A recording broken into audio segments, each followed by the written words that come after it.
You're listening to BQN. Assimilate the audio.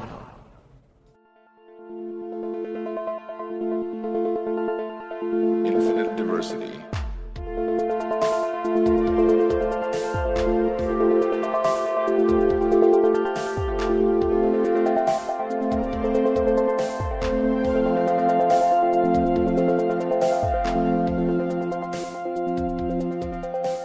Live long and prosper, and welcome to Infinite Diversity, a Star Trek Universe podcast here on the BQN Podcast Collective.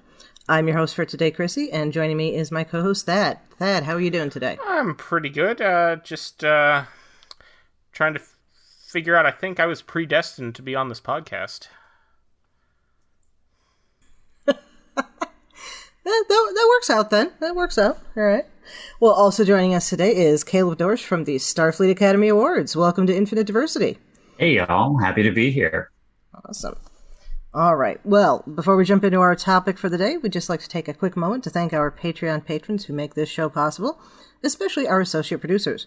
Listeners, you can hear your name listed as one of our associate producers for a monthly subscription of just $10 at patreon.com/BQN. And you don't have to give $10. You can do lower donations. You can do higher donations, too. We like that. But we appreciate any support you can give us at patreon.com/BQN. Okay, so we have a bit of merchandising news. Merchandising. It's where the real money from the movie is made. Okay. That's a different franchise entirely. That's not even a franchise. I was thinking that was a Spaceballs reference. It is a Spaceballs reference. Yeah, well, I mean, it's, a spoof of a different franchise. Well, okay. Given. But the guy who is doing the transporting in that is named after Scotty. That's true. Kind of, yeah. Anyway, listeners. And Tim Russ is in it. That's right, yes. All right, listeners, if you haven't seen Spaceballs, after you're done listening to us, you need to watch Spaceballs. It's just, you need to. It's good. Okay. So the merchandising, if you were at the Chicago Convention or saw stuff from the Chicago Convention and you wanted one of those awesome badges that QMX had, they're available again online, so you can get them. They look pretty cool. You can get one for each of the 4 division types from Strange New Worlds. Technically, they're branded as Discovery because they had announced them back in 2019 when during season 2 of Discovery, and they are finally released now. But they are the badges that they wear on Strange New Worlds with the command, operations, science, and medical chest emblems. Nice. I myself ordered the operations one because I also have an operations uniform coming. Nice. I don't have any. I have my Hollywood Pins TNG badge from 1987. So nice. Or 89, whichever year it was. I don't know. Anyway, so not any heavy news. Probably between the time we've recorded this and the time you're listening to it, there's been some heavy news, but that's just how it is. We'll talk about that next week.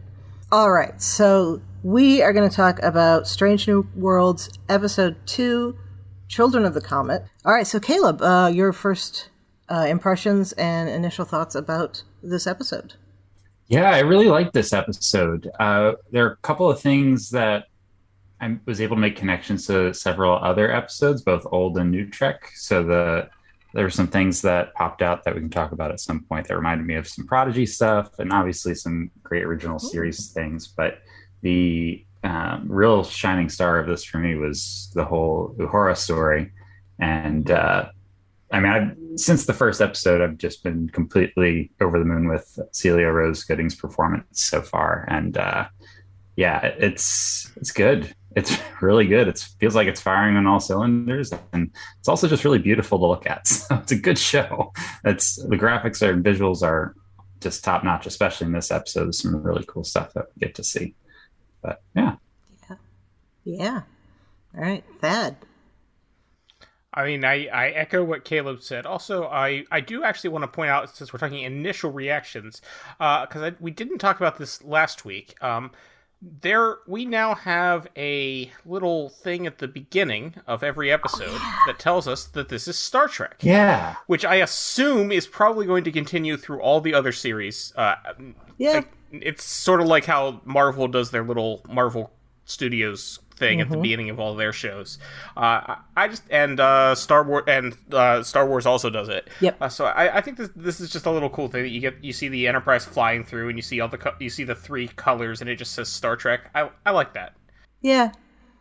I do too. And, the whole Star Trek universe thing that they seem to be building towards, it'd be really cool to see, if there are any crossovers between the current shows, in the future, now that they're all kind of... I think there very much I think there will be. Yeah, I've heard a couple of theories out there, including one that was here last week from Alex's I was going to say, if you listen to last week's episode, we talk about one of those. For sure. Yeah, I think it's going to happen. I think there's going to be some crossovers, but by branding everything that way and just putting that little thing at the beginning of each episode before actually going to the teaser, I think that... well, I would say technically we've already had that because Riker was in both Picard and Lower Decks. Well, that's true. That's true. Riker and Troy. So we've already had crossover among the shows here, and I think it'll definitely continue. Why wouldn't they do that? Right. That's, if they're building this universe, the Star Trek cinematic universe, I guess, then we should have lots of crossover among them, like other cinematic universes do. Right.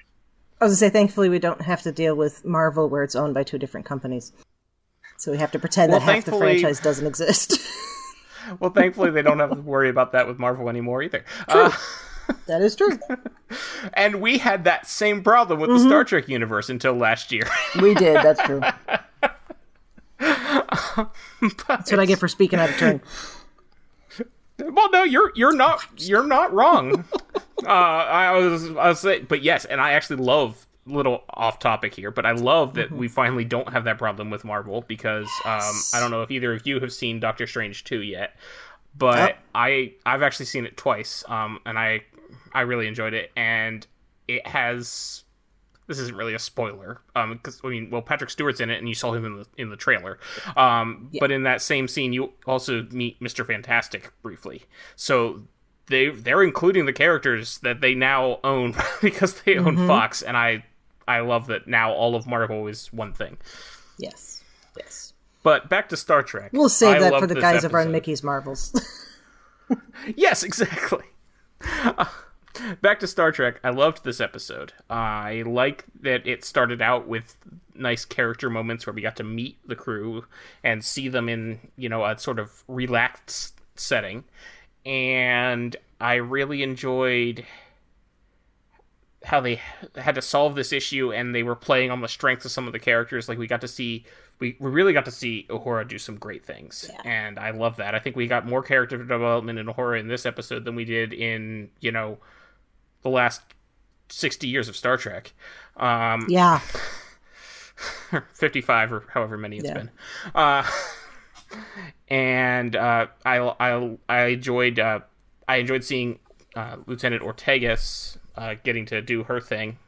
I really like that character. And I loved meeting Hemmer. Yeah. Hemmer was great. I had said from the first time we saw the teaser about Hemmer that he was going to be one of my favorites, and I think that's still definitely true. Yes, for sure.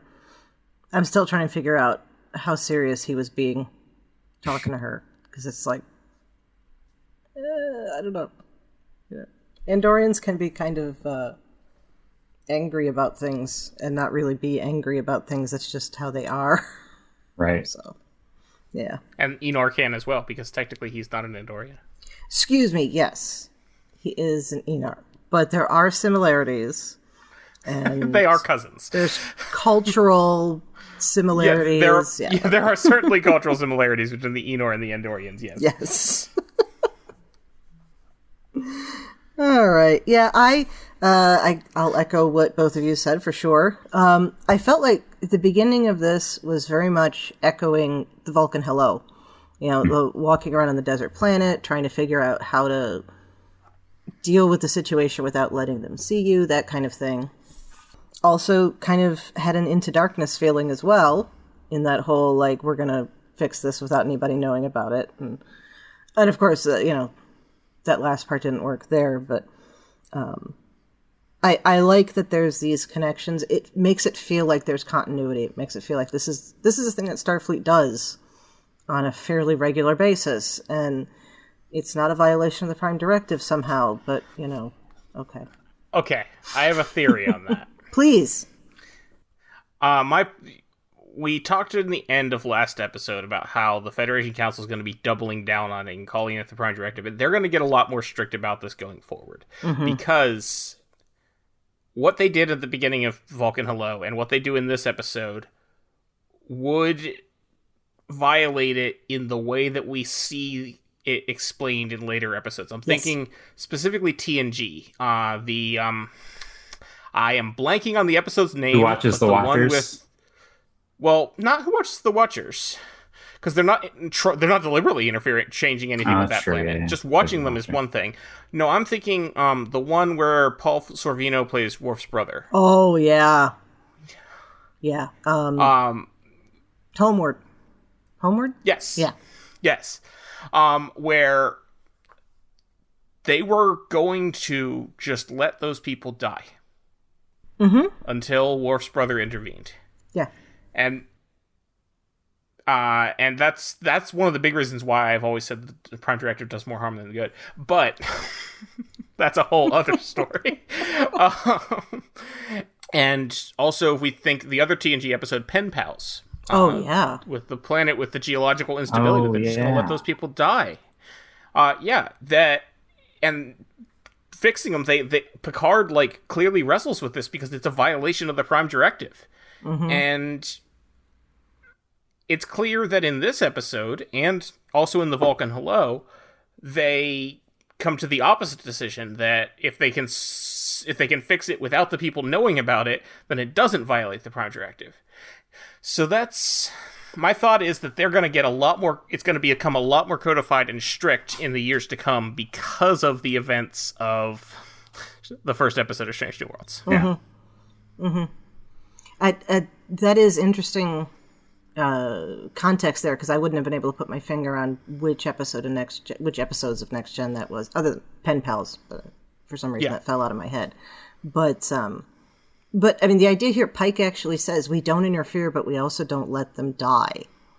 Yes. Just that is inherently interfering. Should be. Yes. It is, but it's not... It is interfering with their quote-unquote natural development, which... Whatever. Yeah. But it is not interfering in the culture. It is not interfering in the way that you are showing the culture the existence of more advanced species and civilizations.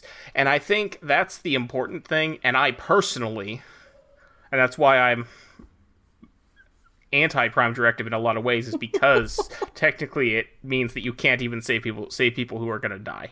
And that's just wrong. Yeah. I would take that circumstantially, but that's a different issue. Actually, it's not a different issue. You take everything circumstantially. Well, that's true. You come down to it. Yeah. I was going to say, it all comes back around to the Enterprise episode, Dear Doctor, where they first talk about someday we're going to have some sort of directive. And, good point. Bad line. In that, I don't even know if he says that specifically, but he definitely, that episode, I strongly believe they made the wrong moral call. That they could have saved those people and chose not to because they thought it was disrupting the natural order, and that is a load of crap. But again, that's not the episode we're talking about, and I could probably rant about the Prime Directive for hours, so let's talk about something else. Well, actually going back to Chrissie's point, I do agree with that the opening had some strong Into Darkness vibes. I actually, even down to the alien design, actually, that was a note that I wrote, was that the aliens reminded me of those Into Darkness aliens too.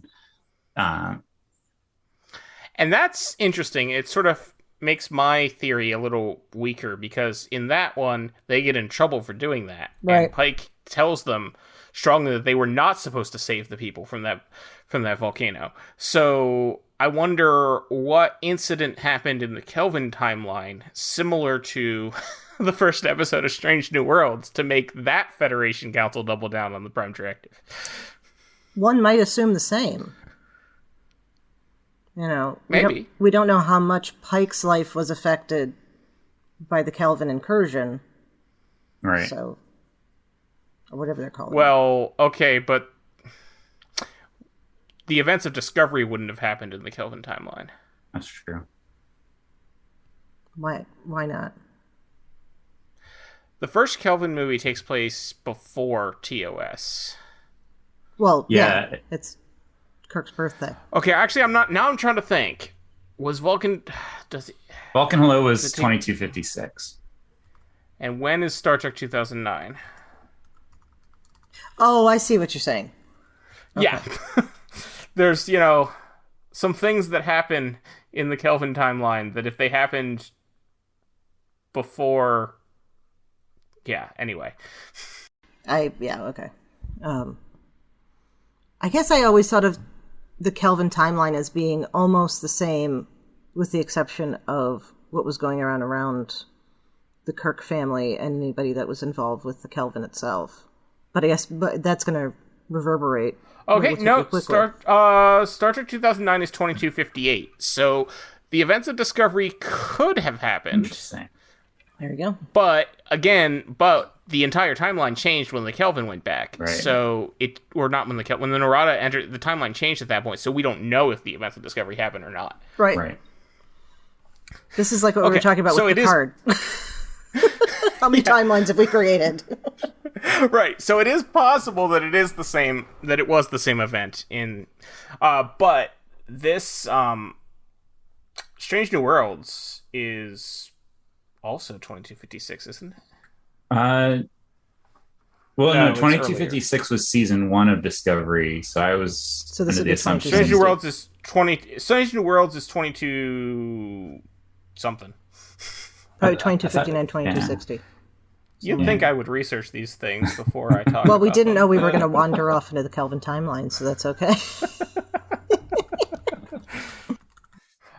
Okay, no, Strange New World. Okay, so the Strange New Worlds is 2259, so it would be post Kelvin timeline. So the events of the first episode of Strange New Worlds would not have happened in the Kelvin timeline, or at least not in the way that they did in. Right, and yeah. So that's why I'm saying there must have been some other event that prompted that, because in the Kelvin timeline they very clearly say that they should not have saved those people. Right. Yeah. Interesting. Or my whole theory could be wrong, and it's just Star Trek being inconsistent again. Don't say that. Time to ask Yor the Time Soldier. He'll know. Oh. While we're on this, though, before we get into more of it, let's think this. Is this actually a Prime Directive issue, since the thing that is going to be damaging the planet is artificial? That's, I would say no. Okay. Yeah, no, I don't think this would be, especially because they didn't even, the ship wasn't visible from their atmosphere. And I guess the comet was, but the ship wasn't.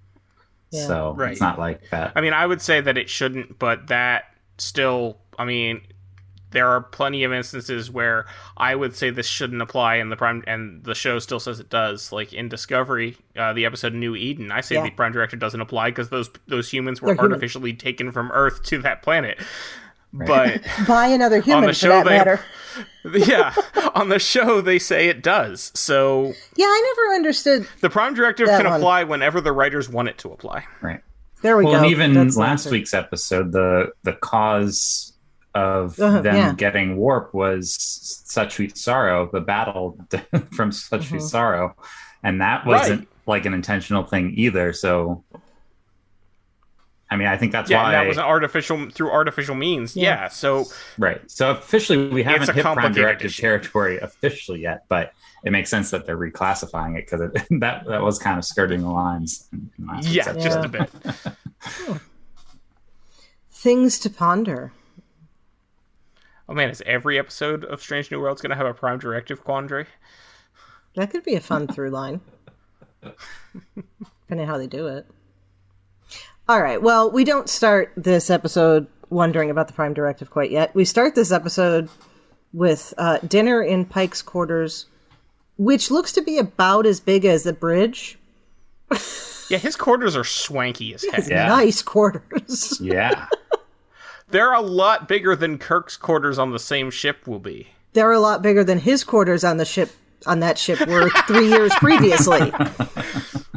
Or yeah, but he years, doesn't have the TV or the naval hat that he had on. Well, no. I like when Uhura gets off the turbo lift and runs into Ortega, and Ortega is making fun of her, and it's like, it's not that big of a ship, and she's like, it is. Like, it's a huge ship. I think that was kind of a good like tongue-in-cheek, like, yeah, obviously things are bigger now, like, come on, it's modern television, we got to make a bigger set to accommodate widescreen, like, this isn't 4:3 ratio anymore now, like. Right, plus, I mean, we've already seen the captain's quarters on Discovery. It would be weird if the captain's quarters on Enterprise were way smaller than the ones on Discovery. Right. Yeah, agreed. But he's got like a proper kitchen with a sink, and he's cooking ribs. Who said he was cooking ribs? Yeah. And he's got a fireplace. Yeah. It's nice. Yeah, the fireplace I find impressive. Mm-hmm. I'm wondering if is it holographic fire? Like, are they actually burning something on a spaceship? That seems unsafe. I'm sure it's holographic. That wouldn't. Of course, then again, he's cooking the ribs. Well, yeah. Not on the fire, but I mean that there's you can cook ribs without fire. No, but you got a heating element. Yeah. Well, yeah, but that's not as dangerous as open flame. True, and it's not eating oxygen the way open flame. Right. Anyway. I mean, Sisko cooks on DS9. Neelix cooks on Voyager. That's not. Yeah. Neelix uses fire. Neelix does use fire. You're right. Anyway. So, Caleb, how do you feel about Pike inviting people over to dinner in his quarters? I actually really like this character beat for him. I think going back to one of the very first scenes in the cage when he's, talking to Dr. Boyce. What's Boyce? Yes, Dr. Boyce, about how tired he is. And it's like, I hate being the one responsible for like who lives and who dies. And, and I think that like the compassionate Pike that we get from the cage, that through line comes through here. Like he's very much about treating people as people, and regardless of, what rank they are, right? Like this is not just the command staff. This is cadets and, ensigns and everyone on like just from various different parts of the ship. And it sounds like he does this frequently, but he rotates like who he invites, so it's not just always the command staff. Yeah. I mean, it was a little convenient that it was mostly command staff at the table in the scene the way it was filmed, but the intention was, it's not all command staff. So yeah. But I guess you got to have main characters, right? Well, it helps. Right. A little bit. I also just liked his. It's almost like his playfulness during this whole scene, like the even when he just greets Uhura at the door, it's like dress uniform, like it was just kind of very relaxed moment. I think like it's a good tone setter for the kind of leadership he's going for, Yeah.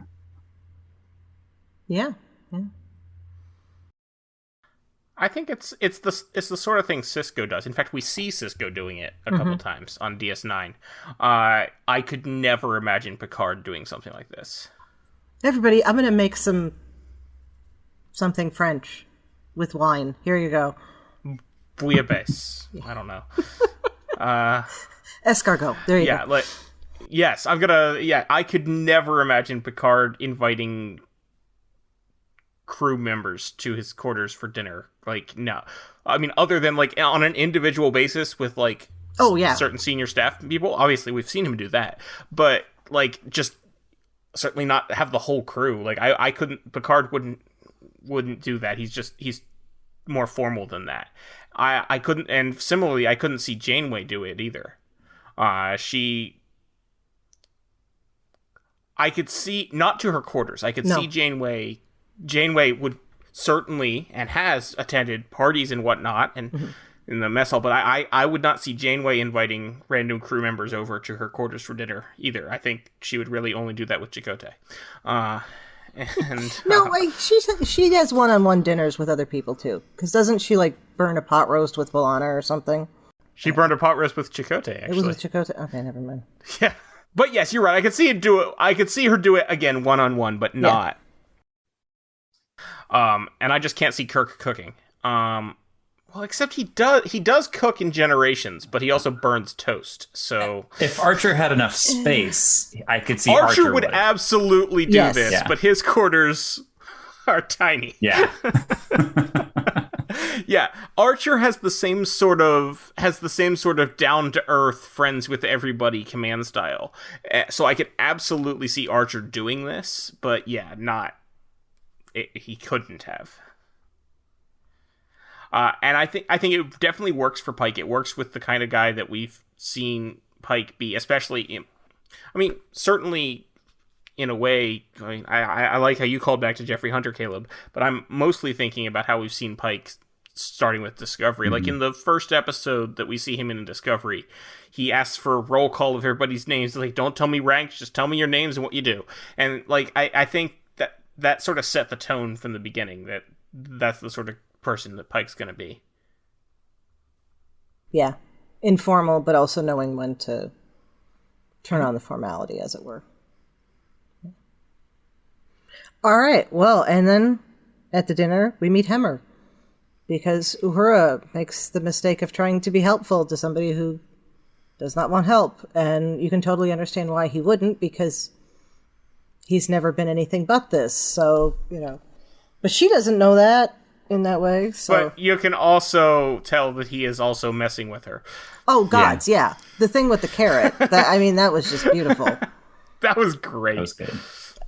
Yeah. Like, and I like how she then speaks to them in both Andorian, or if Enar have their own language, I honestly don't know. Memory Alpha might. The subtitles say Andorian. Okay, perfect. Also, and I'm sorry, I need to talk about uniforms again for a second. Please, by all means. I will admit, I didn't notice this myself. This went over my head, but Bill Smith from Trek Geeks pointed this out on Twitter today. Spock, La'an, and Ortegas are all described as lieutenants, but they are wearing lieutenant commander rank bands. Interesting. I did not catch that. All of them have two bands on their, one large, one small band on their cuffs, which is the rank of lieutenant commander, because the lieutenant is a single band. So that is, my guess is it's simply a costuming mistake, because they're probably thinking of how lieutenant rank works in every other Star Trek series except TOS, right? Which is the two pips. Yeah. But it's clearly still set up this way because Una has two wide bands to be a commander. Pike has the two wide and the one narrow in the middle to be the captain. So clearly the next rank down would be a wide and a narrow, which would be lieutenant commander. And that is what Spock, La'an, and Ortegas are all wearing. Well, Spock was lieutenant commander once we get to TOS proper. That's another complicated thing. Well, I know. Because it jumps around. Because Spock's rank, his uniform throughout TOS is full commander. But he is referred to as a lieutenant commander in, I can't remember, it's either Court Martial or the Menagerie. Which one comes first? Court Martial's first, I think. Yeah. So in Court Martial, he's a lieutenant commander. And then in Menagerie, he's a full commander. The one that comes after, he's the commander, and the one that comes before, he's a lieutenant commander. But he's wearing the rank braid of a full commander the whole time. I think that one you just have to give over to they hadn't figured it out yet to make it consistent. Right, yeah. And I mean, it's like how Tuvok is wearing lieutenant commander pips at the beginning of Voyager, even though he's actually a lieutenant. It's the same sort of thing. But Spock is clearly referred to as lieutenant in Strange New Worlds. So is Ortegas, so is La'an. But they are all wearing the bands of lieutenant commanders. Also, I will complain again, and probably complain every single episode, that I hate that operations and science uniform bands are the same color as the uniform because they're really hard to see. Yeah. I wish that they were all gold so you could see them all, because they show up, the shiny gold ones show up fine on the command uniforms, but those shiny red and shiny blue ones are really hard to see. Yeah. Mm-hmm. Well, and on the Discovery version of the uniforms, and that's probably actually how this sort of thing slipped through too, because a lot of people didn't notice. Right. Yeah. If they had been gold, I'm guessing somebody would have been like, wait a second. On the Discovery version of the uniforms, they were silver, right? And then some were gold, some were silver. I think they were all either gold or silver. Yeah, they showed but yes, they showed up. They were not red and blue on the operations and science in the Discovery version of the uniforms. They were, yeah.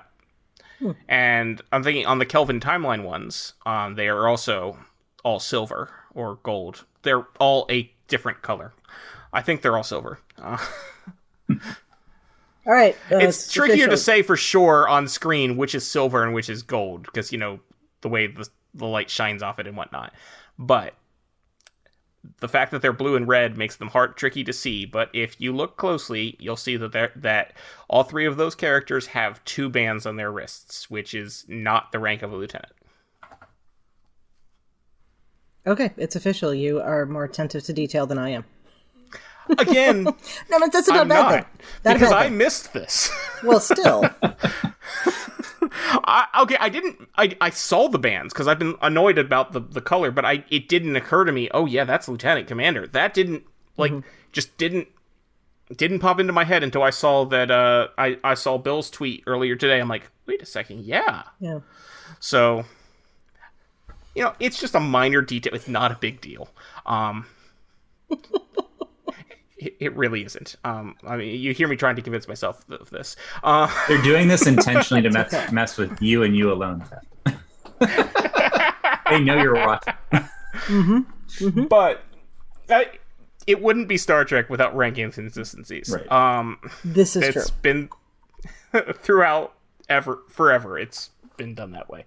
But all right, and I suppose they are following in the footsteps. I will say that the wristbands are still easier to read than the ranks on Discovery. Yeah, that's true. The ones that were built into the badges. The ones that are on the com badge. Yeah. They're so hard to to read. Mm-hmm. But anyway, let's get back to the actual story. I'm sorry. So we missed something before we even get to the dinner scene, and I made a note of this. Have we ever had a cadet's log before? Oh. Possibly in 2009, I'm not sure. Because the fact that Uhura opened with a log and it specifically said cadet's log, I was like, wait a second. I don't remember if we've had one of these before. Yeah, I think they would have said personal log or something. Yeah. Right. So it's just cool that it was framed that way. Yeah. I hope we get more of that narrative log type thing from other people than just, the captain or the acting captain, and, Right. Because it gives a different perspective, and I like that. Yeah, and that and having the different people give the logs sometimes does date back to TNG. We would sometimes get the personal logs of the other characters. Yeah. So, let's see. We have Uhura. I think we learned more about Uhura in this episode than we did in the previous, what did we say earlier, 57 years? So it's 55, I think? Or 56 at this point. Yeah, 56. I think, correct me if I'm wrong, this is the first time we have any of her real background on screen. I think so. Not outside of, but I was thinking of that novel that came out about her last year, and I can't think of the title off the top of my head, but... There was a novel about Uhura last year? Was it Living Memory? Living Memory? Yes, Living Memory, yeah. Oh, yeah, no, yeah, okay. I admit that I don't keep up on the TOS novels. That's okay. I have read some of them. But they're not... because they are episodic in the show, they just don't have as much appeal to me, I find. I don't know. Well, I mean, after the last 20 years of continuity, it is tough to go back to episodic in those novels. Of course, I guess that's what all the novels are now, but that's also a whole... Yeah. Anyway, so how are you guys feeling about what we learned about Uhura? Is she Starfleet material? Is she not? She's not sure. I really like the idea that she's unsure about whether or not she's Starfleet material or whether or not she belongs in Starfleet. I don't know if I agree with the writing decision to like have her come from a family where there's trauma involved through the deaths of several family members. That kind of rubbed me the wrong way. It's like, can we just have someone just try to discover themselves and not be sure where they fit in without like that extra motivational piece? And, you know, I've seen some other people say that. I mean, I think Jack said it in his Trek Core review as well. And that kind of, I think everything he said rings true there. And that's my only real issue. But besides that, I really like the backstory we got. I like that, you know, it reminds me of, you know, Wesley trying to find his place as a cadet, right? And I think that's absolutely a normal thing. And I mean, maybe that's why they chose to do that, to parallel like Wesley's journey, because he also lost his dad. But like, you don't need to have a cadet lose a parent in order to be interesting, you know. Yeah, I'm a little tired of everyone having a traumatic backstory. And I don't just mean in this show, I mean in all of Star Trek. And yeah. Yeah. Because and on this show, we have Pike, has a traumatic, well, it's not a backstory, it's a traumatic front story, I guess. But at least he was an adult for that. Right. But then we have La'an with her story. And yeah, so we have all of the stuff that Spock has gone through. I mean, yeah, I wouldn't have minded if she had a more typical, just, you know, couldn't she have had a happy childhood? I mean, but yeah, I like that they show the uncertainty, because I think that's something a lot of people feel. Certainly, I mean, yeah. If we look at her insignia, she is a fourth-year cadet, because there are 4 lines on her badge. Of course, we've already established insignia may not mean anything. But, so, she's been at the Academy and doing this, and now she's almost ready to become a Starfleet officer, and I can certainly see, you know, at that point, you're like, yeah, you've put all this effort into it, so, you know, that's what you're expected to do, that's what you should do, but at the same time, I can certainly see you'd be doubting, like, is this really, you know, am I doing the right thing? The other thing that I saw someone, and I don't remember who, on Twitter speculate, and I don't know if this is true, it just sounds like it could be, is that this may be a subtle nod to the fact that Nichelle Nichols, I was going to say that too. Yeah. Was uncertain about staying in the role of Uhura on the show. Oh, yeah. Right. Yeah. Right. I definitely think that was deliberate. I definitely think that makes sense. You know, I mean, the biggest criticism before, you know, this show started was just that we didn't get a whole lot of Uhura at all in TOS. Like, she's there, but we don't get a ton of background, right? And so, I mean, what better way to build background than to derive from real life experiences of those who played the characters, right? I mean, this is kind of the same thing with Patrick Stewart, kind of imparting some of his experience with Picard season 2, you know? I mean, I think it just makes sense. So, yeah, right. But and I think, yeah, and that's great. I love to see. I like that if it is a reference to that, and it definitely seems like it could be. That it's a great way to do that, and I do like, because we see it's very human to wonder. I mean, I know a lot of people, they're at the end of their college career, they're like, well, am I doing what I want to do? Is the career that I chose, that I'm about to enter, is that what I want? And you know, there's a lot of self-doubt there. So yeah, I think this is a excellent character study. I like that Spock is acting in a mentoring place because he went to bat, because Leonard Nimoy went to bat for Nichelle Nichols in terms of pay and other things on TOS. And I also like, if this is supposed to be reflective of Nichelle Nichols' uncertainty about staying, then the way he phrases, the way Spock is telling her, this is something that a lot of people want, and if you actually don't want it, you should consider stepping aside. Because I think the same could be said of the role of Uhura or something equivalent in 1967. So if that is all connected, they did it beautifully. And if it isn't, they still did it beautifully. The other one thing to note in this scene, when Pike's asking her, what her plans are, he stumbles over the 10 years. And that was just a nice little touch because, again, these through lines, the whole point of this show that they said is going to be episodic, but they're going to have these emotional through lines in each episode. And it is nice that those are carrying through, even though, Pike's story was more of like the C story in this episode, It's addressed in a couple of different scenes, mostly later with him and number one, but you still get these little teases here and there along the way. And I think it's very, very clever in how they kind of work that in. Yeah, I like that. I feel like that is it's not hitting the way it should to me, because of the fact that we all know what his fate is, and he knows what his fate is. And so when everybody is telling him, oh, it doesn't have to be that way, we're saying, that's nice, but not true. Right. And so it ends up not having the same kind of, I think, emotional effect of the hopefulness. Like, oh, maybe this won't happen. But it does.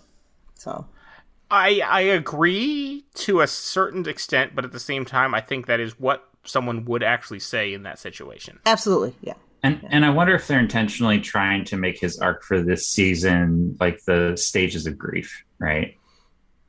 Oh, yeah. I think so. And so he's still kind of in the denial phase for these first couple of episodes, and then what are the 5 stages? I forget the order. I know what, like, bargaining and acceptance and anger, and I'm missing another one. Denial, anger, bargaining, depression, acceptance. Yeah. We missed depression. I think that's funny. I think that's funny because I'm already depressed. Here you go. Prozac users of the world unite. Miss depression. Yeah, but, Depression is just a through line for everything. Yeah. I certainly have more experience with depression than acceptance. Yeah. But I think eventually, and that's what, a couple of the critiques of this Pike arc so far is how it seems to paint kind of a negative light on disability, right? And I think I'm hoping that that's what they're doing, is going through the stages, and eventually it does come to acceptance and this new understanding of, take control of your own situation and make the best of it. Yeah. I think Hemmer's going to help with that. Either I think so. Purposefully or just as an example.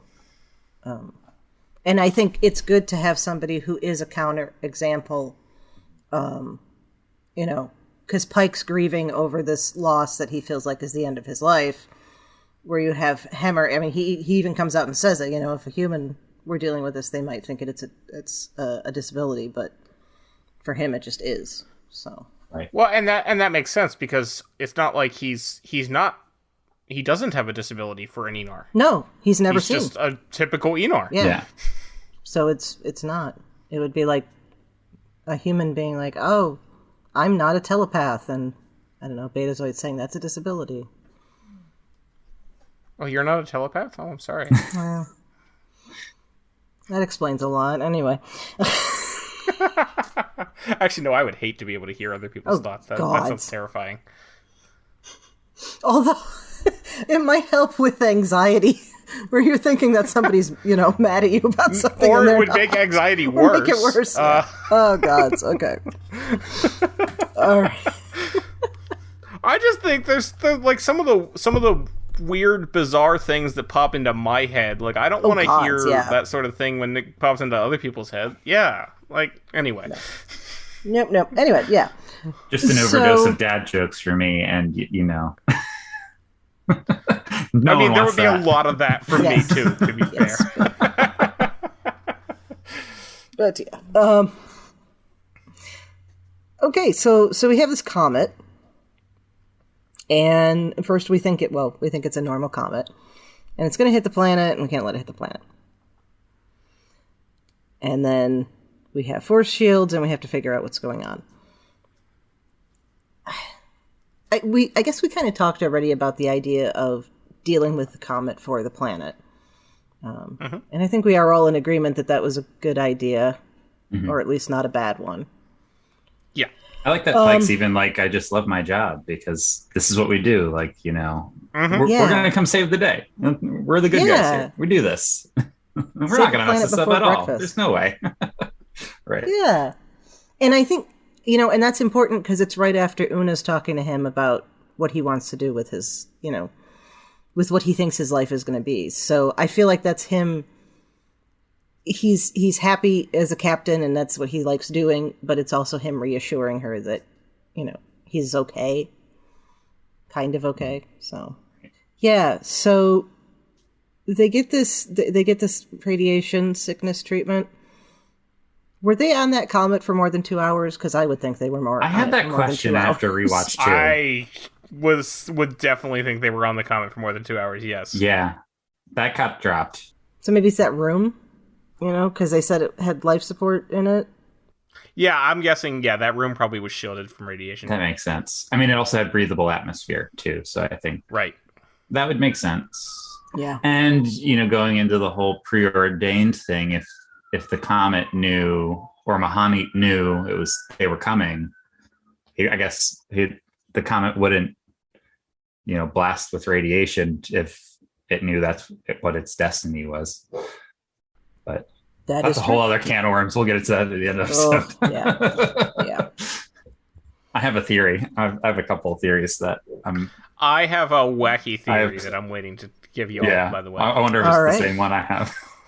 It might be. I have no theories. I'm looking forward to this. Okay. I actually have 2 theories, so we'll see. Cool. Oh, yeah. Somebody briefly mentioned about Uhura singing, but the whole thing with the music, I thought was pretty cool. It very much reminded me of Menage a Trois with Wesley with the music at the end. Oh, yeah. When he recognizes the tones. Did anybody else feel like that was supposed to be the music from Close Encounters? Or the tones from Close Encounters? Interesting. I've never seen Close Encounters. I have not seen it in a long time, so I don't actually remember the music. The episode that I drew connections to, and this is actually kind of why, this is one of my critiques of the episode, it felt too familiar, and I was like, why does this feel so familiar?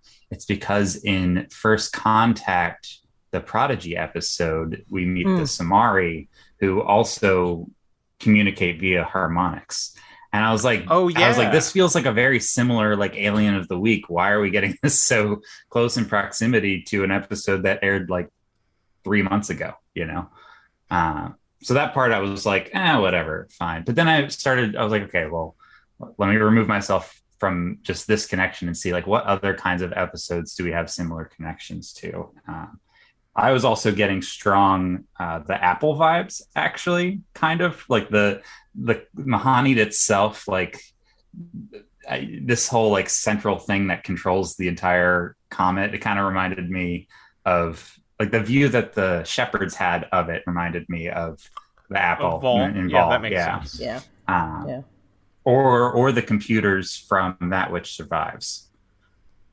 That was another one I kind of had a connection to. Speaking of very weird applications or not applications of the Prime Directive, the Apple was an interesting one.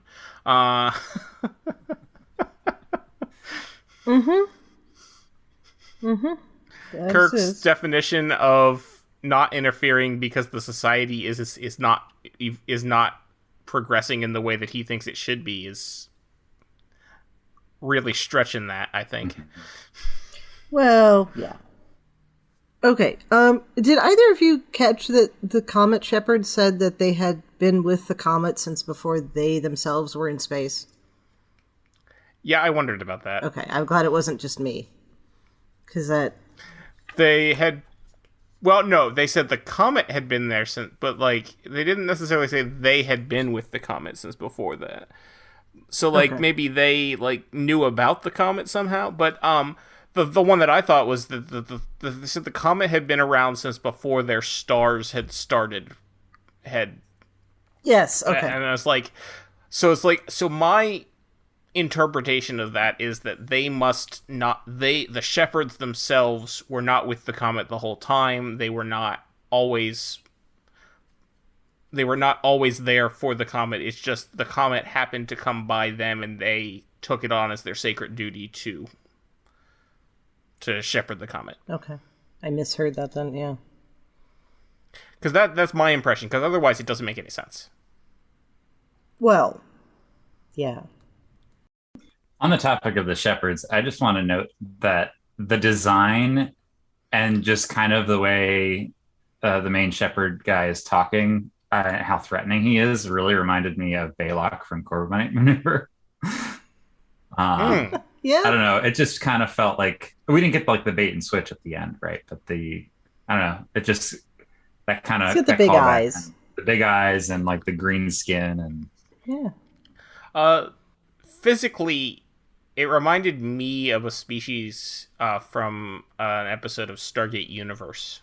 Actually, I don't know if either of you ever watched that, but they encounter So a long species ago. that looked a lot like this. Okay. I don't think I saw every episode, but... Gotcha. So, they figure out the thing with the music, the egg thing opens up. We never are going to find out what actually is going on with this thing. At least not unless it gets picked up somewhere else. Which would be cool. But, I have a couple of theories on how they could do that. That's what my theories are related to this week. Well, hey, let's hit theories. I'm good for theories. All right. So I have two. And it also goes kind of based off of what Thad said too, right? We're coming across yet another really old thing that has just seemingly existed for a long time with mystical powers of whatnot, right? And some level of sentience. It reminds me of the sphere from A Noble for, is it Chiron or however, or Chiron? I forgot how you say it, but it reminds me of that.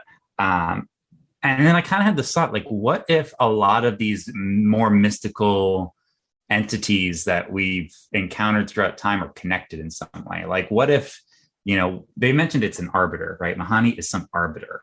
And I'm like, well, what if like what if it's related to, the creators of the Doomsday Machine? Or what if going to the Vanguard novels, what if there's some link to the Shaddai?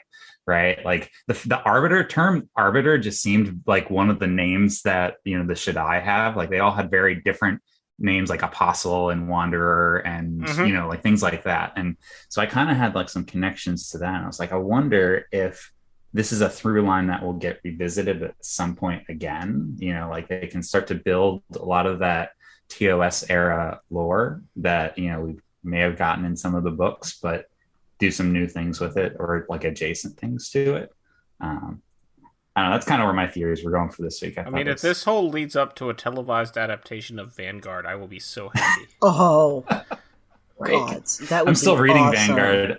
I'm 6 books in, so I got 2 or 3 left.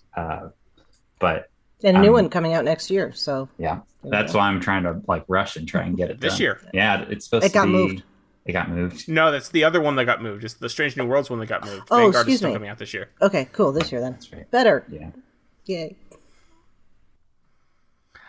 So my crazy theory, Yeah. by the way, about the comet is not. It's not a real theory. Like, there's no way this is actually true. But this is not the first time we have encountered what appeared to be a comet and then turned out to be something artificially created. Yes, I thought of the Inner Light as well. That was not. Where I was interesting. going with this. Oh, okay. I'll shut up. Sorry. I was going with Masaka is Waking. Masks was a comet that was built around an actual... from an ancient civilization. So I'm wondering, is the thing from Masks, is that another one of these arbiters? Or here's an even better one. Yeah. Here's the better one. Tin Man. Well, no, because maybe that's a whole other thing though, because Tin Man was Mahani was clearly like actual artificial structures on Mahani, whereas Right. Tin Man is entirely natural. Yeah. But yeah, that's an interesting thought too. But I like but you mentioned the Doomsday Machine, which I hadn't even thought of, and that makes a lot of sense too. So there have been so many Doomsday Machine callbacks. Every time we do books. this, we come with amazing fanfic ideas that I hope someone writes. yeah. And just correcting myself, the inner light does not. It's they come across the object. It's not. It's a probe. in a comet. Yeah. yeah. So I think Yeah, I was thinking so. of Masks. I just applied it to the wrong. In Masks, it is a Right. comet, though. Yeah, Doomsday Machine. Have either of you read Vendetta? I have Peter not David's read Vendetta, A very long time but ago. I did read Before Dishonor, and they reference Vendetta there. So like a lot of the same things happen. Yeah. Yeah. Like, I read Vendetta in the 90s. When it came so out. I don't... Yeah, I have It's it. the It's on second the giant list. novel. It is the second giant novel after Imzadi. No, Metamorphosis. Metamorphosis. Oh, okay. It Was says right on Imzadi the after front. Vendetta? Imzadi was the first, second hardcover, next gen hardcover. Okay. Anyway, in that, the Doomsday Machine was created to fight the Borg. So I always liked that. But Reunion was also a giant novel, too, right? And that was around the same time, No, I think. the hardcovers never got called giant novels. Oh, okay. Yeah, the giant novel thing was very specific to like 2 years of marketing, where anything that was bigger than about 400 pages, it's a giant novel. Okay. But yes, I read Vendetta back in the 90s as a kid. I don't remember a lot of it. Okay,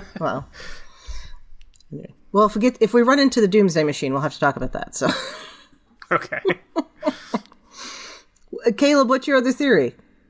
So that was both theories. So the first one was that it was connected to Okay. the sphere. The second one was that it was connected to like Doomsday or the Vanguard. So really, it was like three theories. That's all there's right. a lot of possible connections that could be if they wanted to build that exploration in eventually. But I mean, I feel like every time we have a theory that it's going to be related to a book, it's just not going to come true. No. Like we're just too hopeful. I got so hyped up when Prodigy started bringing that's what I was thinking of. I was thinking Yeah. of your theories with Picard about it tying into Destiny. Yeah. Yeah. I wish. I actually still think the Kaliar and Species 10C are the same, and that it'll get revisited one day. And the Kaliar could be related to Girardi's Borg, too. Yeah, that would be really cool. Oh, that's another thing. Yeah. Yeah, I'm still thinking that, too. Yeah, I mean, it's not said. Speaking of crazy technologies, did anyone realize on the first watch that this entire Comet room is the AR wall? Because I didn't realize the first time through. cool. That was the AR wall. Oh, that makes sense. It does. Yeah. But no, it didn't occur to me. I only realized it on the second time through. I was like, oh, that's the whole AR wall. Like, because they were way too like mystified by it. I was like, are these their actual performances or is this green screen? I'm like, oh no, it's the AR wall. Like they're definitely They're seeing actually this. looking at it. And it's wild. Oh yeah, now that I'm looking at it, I can tell because they have the little stuff along the edges to obscure the base of the wall. That's the dead giveaway for the AR wall. Is they if you look, they've got like little rocks along the edges because if they don't, then it's very obvious where the screen ends and the floor begins. Cool.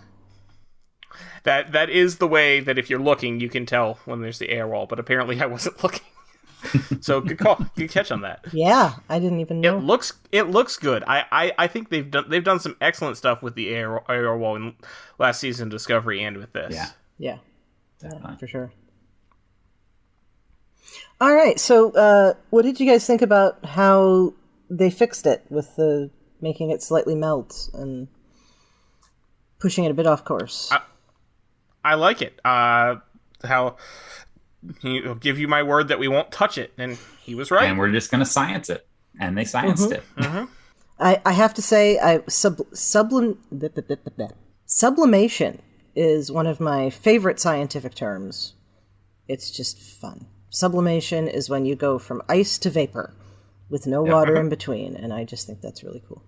And I thought it was cool that it was the heat shielding on the shuttle that caused it. Yeah.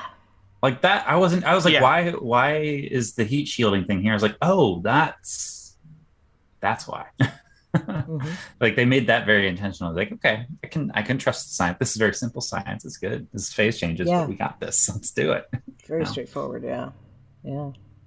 Do you think that the added water is actually going to be helpful for that species? Or do you think that they've just caused an environmental catastrophe because they evolved in an arid environment? That's an excellent question. I think they're using very human-centric beliefs that the water will make them better. We'll see.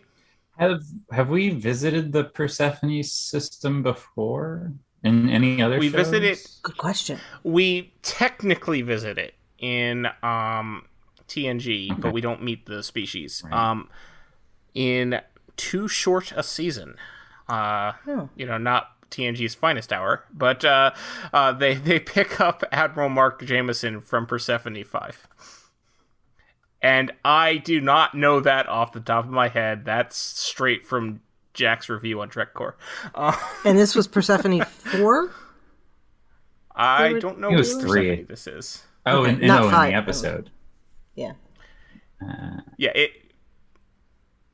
In this episode, I don't know which Persephone it is. Well, not important, but because they probably didn't intend that. Yeah. But yeah, that was the first thing I thought of. They're like, oh, it's going to be water, and there's going to be better agriculture and civilization, and I'm like, no, not necessarily. If you pick up a bunch of some extremophiles that live in a very arid environment and give them water, they're not going to be happy about it, at least not on a long-term basis. So, but that's me overthinking it, probably. I mean, I think we all overthink everything. That's why we have a podcast. That's true. All right. Let's talk about Pike knowing about his cadets. Pike's cadets. The names thing almost reminded me in the opposite way of Arya Stark. It's like, these are the people I'm going to survive, or that I'm going to help survive, as opposed to the ones I'm going to kill. But right, I thought that was an interesting. All right, can we discuss how it's kind of weird and a little creepy that he can just pull up all the information about these kids? So yes. it is, but then I realized one thing that is like a way to kind of headcanon it. We know that. Well, I don't know if this is true in this current era, but we know in other eras that they do have families living on starships. And so if you have families in Starfleet, it would make sense that they would have files on the children if they are on the ship, right? Okay. What I don't know is what these children are like. Are their parents in Starfleet? If they are, that would be one way to explain it, because they would have to keep records for next of kin purposes, right? Yeah. But other than that, like if they're not part of Starfleet or have any family members, I would assume that there are records, Federation records of these children. I'm just not sure why anybody can look them up. Yes. Right. Because I mean, there's records. You could be like, okay, I would want to see somebody's school record. Well, I guess school records like that. But but just rando person. But if it's in the Starfleet database, then I'm okay with it. Right. But yeah, he just calls them Federation citizens. Well, it is in the United Federation of Planets Citizen database, is what it says. Is all data public then, I guess? I guess. Maybe. Well, okay, if we think about the fact that they never care about medical privacy and they never care about all sorts of, and anybody can listen to anybody's personal logs, I guess it just all comes down to the fact that there is no privacy in the UFP. Yeah. Now, UFP stands for you forgo privacy. There you go. An interesting thing about this is, when he does pull up those pictures of them, we see that one of the kids, Malik Alcazar, lives on Tendara Colony, which is the birthplace of Annika Hansen. Interesting. Ah, that's where I knew that. Okay, cool.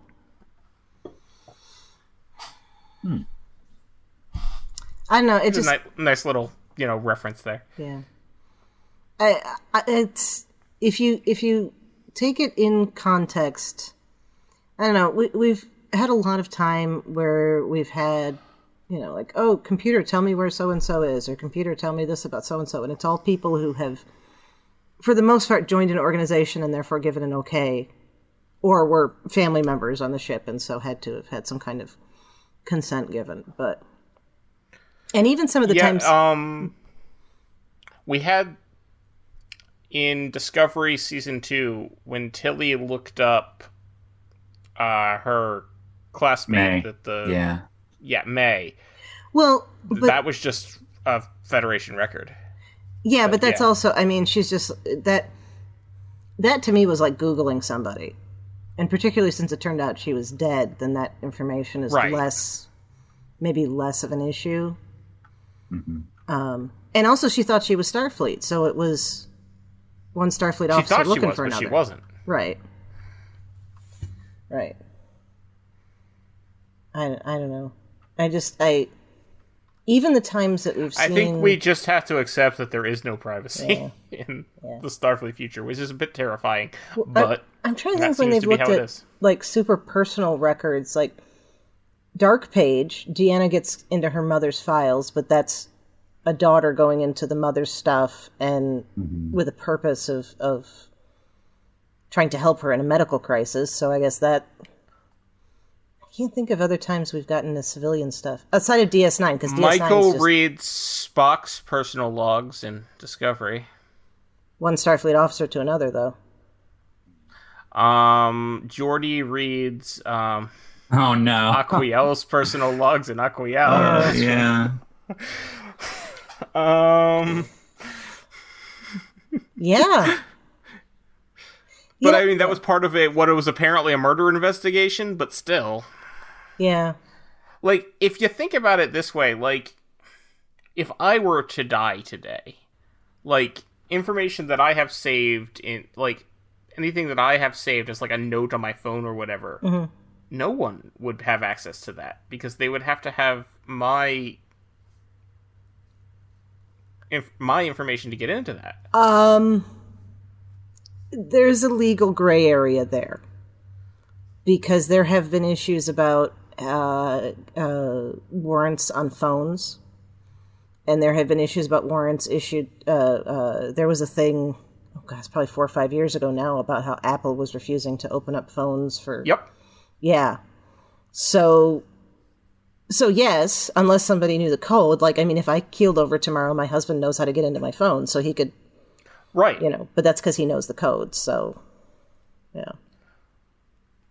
Right, but what I'm saying is my personal data is only available if I give someone that the information to get into that. But whereas in Starfleet records, they're all in the same computer database, so anybody can access it if they need to. Do you have a Google Drive?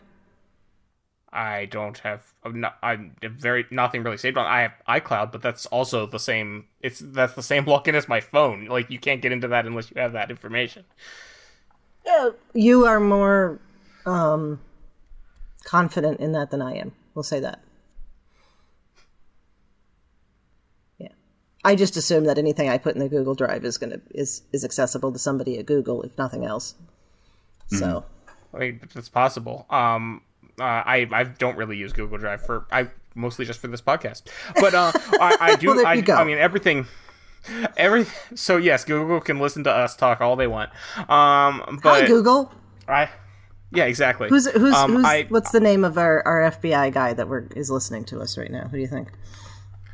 Do you think it's Agent Wells? I think it's Agent Wells. There you go. I have lots of things saved in iCloud, but Apple specifically, like, they are very clear about their privacy information that, like, it's end-to-end encrypted and no one has access to it. Yeah. That went down an interesting path. Okay. Yeah, so the Federation is a surveillance society. End of story, I guess. Well, I mean, if you think about also, Section 31 still exists and they know everything. So why wouldn't it be? Why wouldn't they just have access to everything? Right? Well, yeah, but I mean, that's like my joke about the FBI agent. I mean, yeah, that's true. The CIA or the NSA or the FBI could have everything on everybody, but that doesn't mean that some random lieutenant in the Air Force can get at it. Well, okay. Then thinking about Pike himself, he has really high clearance, especially after the most recent thing with Discovery. Like, he, Spock, and Number One are all privy to things that everyone else on the ship are not.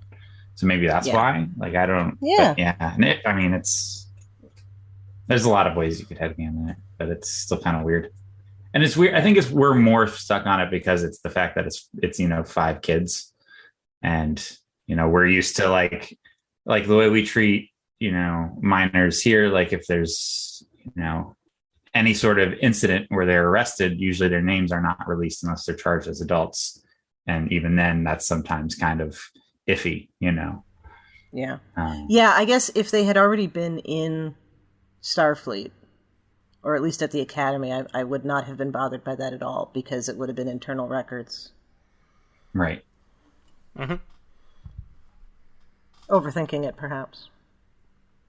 Yet again. Although, I have to say, I never thought about these concerns when I was watching TNG and DS9 and Voyager. And I think maybe it's in part because of, like, the internet in our daily lives, Right. So. I think we just overanalyze it too now. Like, I mean, you weren't podcasting about TNG and DS9 and Voyager at the time. That's true. That is true. Podcasts had not yet been invented. And you weren't going on a talk radio show about it. So. Local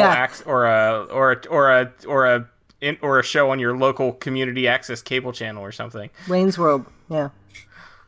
All right, so everything gets saved by the music. I did like that, the whole math connect with music, although I think they kind of undermine their point by inferring that it had foreknowledge, because that means that they knew what language it needed to be, or at least how it could be recognized. I agree. Yeah. Well, if it had foreknowledge, it would know. Right. Right, which undermines the idea of math being universal. But that's how it knew to communicate with them. Oh, I see what you're doing. I mean, the fact that they made this choice to go this like preordained route, I don't know if it's because they're going to come back to this in the future. Like, these are episodic episodes, but there are still through lines that they can go back to at any point in time. But for me, I think the reason they did it was so that it paralleled Pike's exploration with Fate. Like, you've got this main story that's about Fate, and you've got this C story that's about Fate. And, I think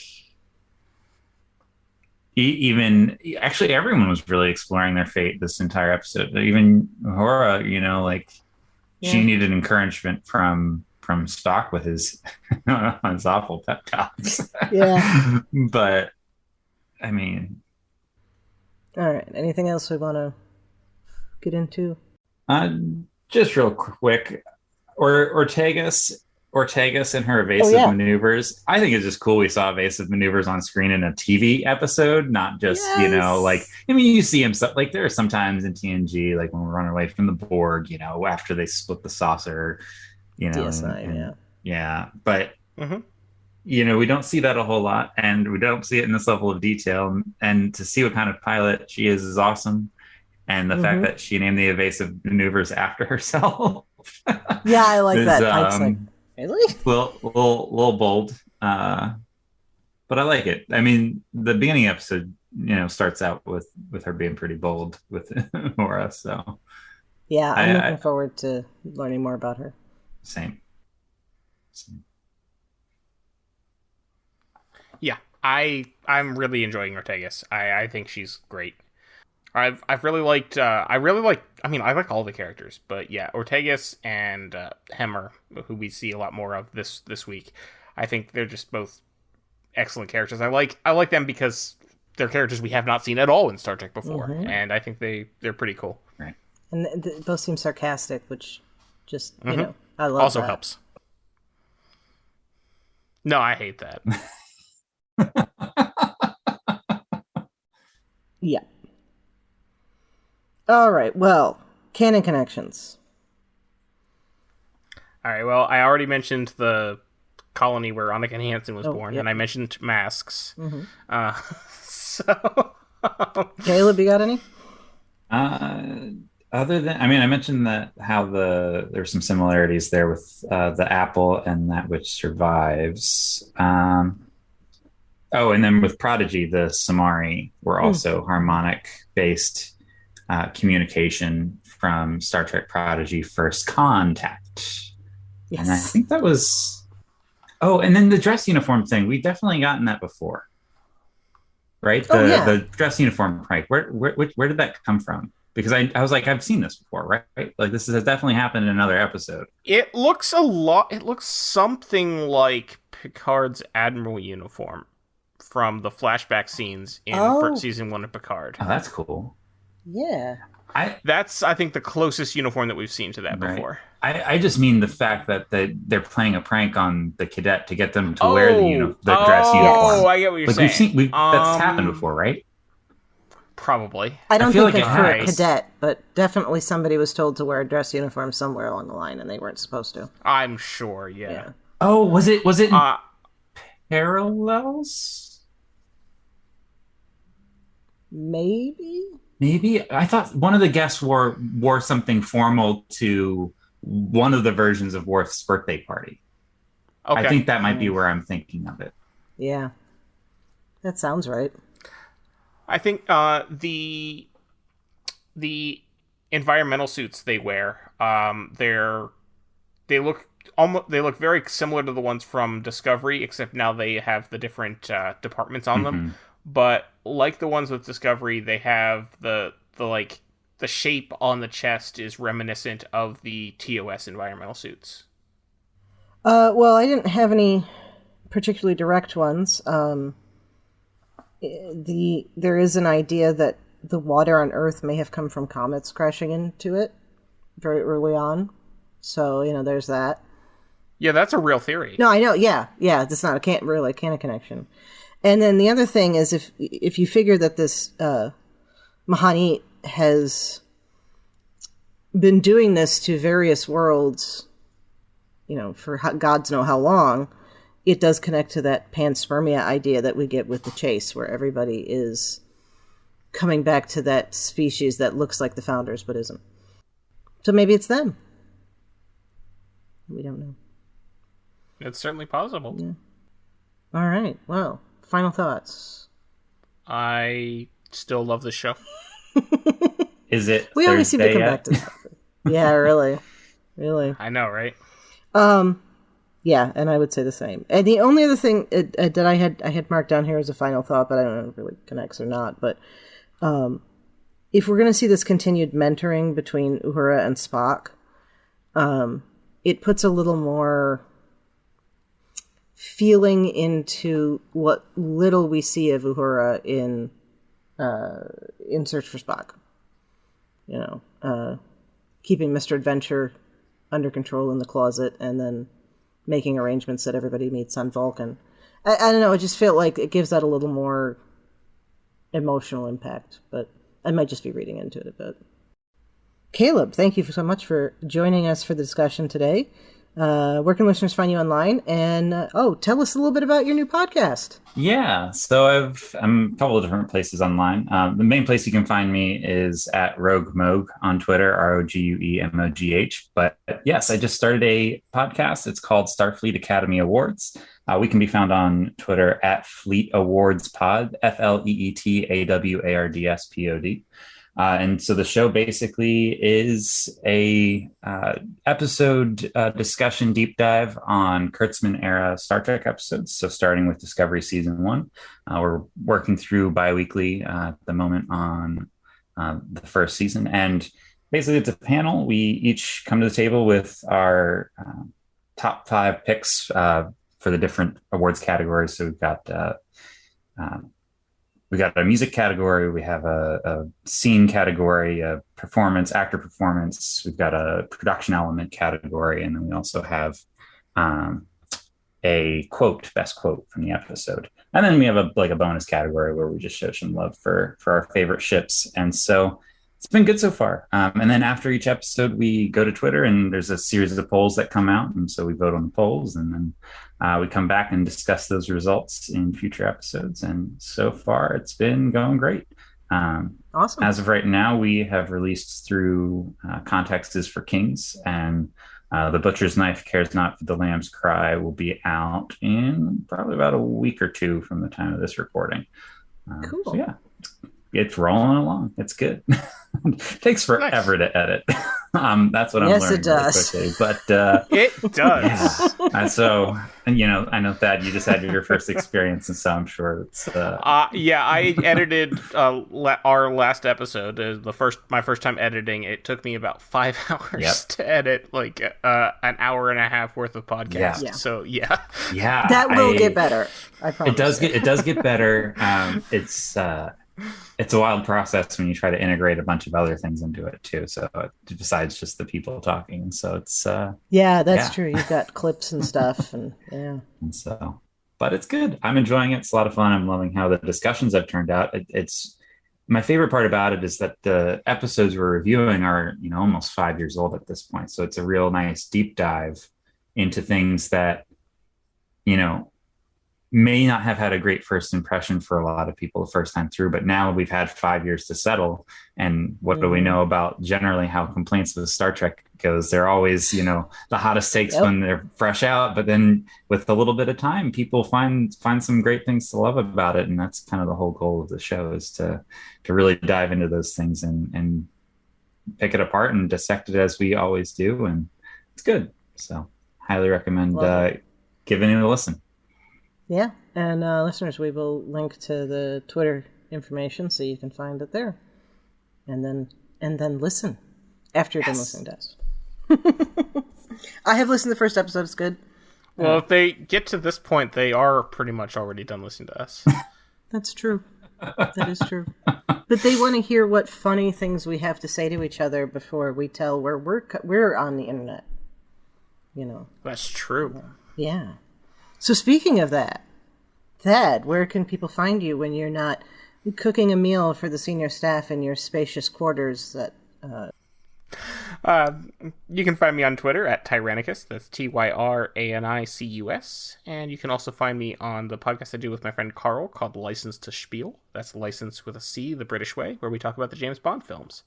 Chrissie, where can people find you when you're not providing emergency defibrillation to someone whose heart has stopped?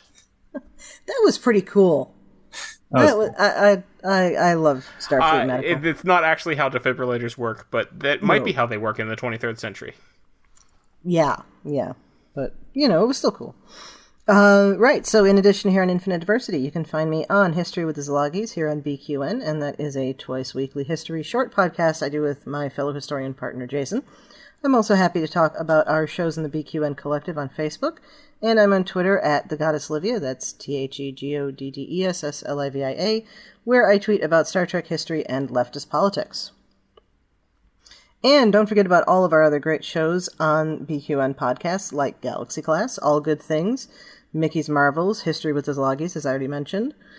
Yeah, and we are now one of the homes for Union Federation podcast, which discusses Trek and the Orville, and it's a lot of fun. So you can tune into those here. And that's about to get heat up because the Orville is finally coming back after like 3 years. Yay! Previously on BQN, Infinite Diversity, a Star Trek Universe podcast. People may know him best as playing Uncle Phil on Fresh Prince of Bel-Air. But the new one, surely. Yeah, because there is a new Fresh Prince out. Yeah. Yes, the new one. Yeah, he's not old enough to have played the old one. So people may not know him best unless you've seen the new Fresh Prince of Bel-Air, which I am just now finding out there was a new Fresh And I haven't watched it. I'm just You need to reading be this careful, article that because says Will this. Smith will just come in and slap your head off. Oh boy. I think just not seeing it is okay. we We're not went there. making any Okay. negative comments about it. Galaxy Class, a Star Trek The Next Generation podcast. Okay, well, we've agreed to keep it deleted and resign it to the infinite depths of nothingness, where all our deleted scenes go. No, the infinite depths of where, like, all of the bad guys fall in engineering near the warp core. It's always, the bottomless pit. So annoying. Oh yeah, like there's 100 decks Yeah. to fall through, yeah, because warp cores are infinite. All Good Things, a Star Trek Universe It podcast. must have been fun for you too, because there's mathematics involved. Yeah, I was in high school, so I wasn't as smart as I am now. You weren't I was as- just like, let's do this. I had fun painting. You weren't all about the math from like kindergarten? Yeah, no. Oh, okay. You will find these and more of your favorite podcasts on BQN.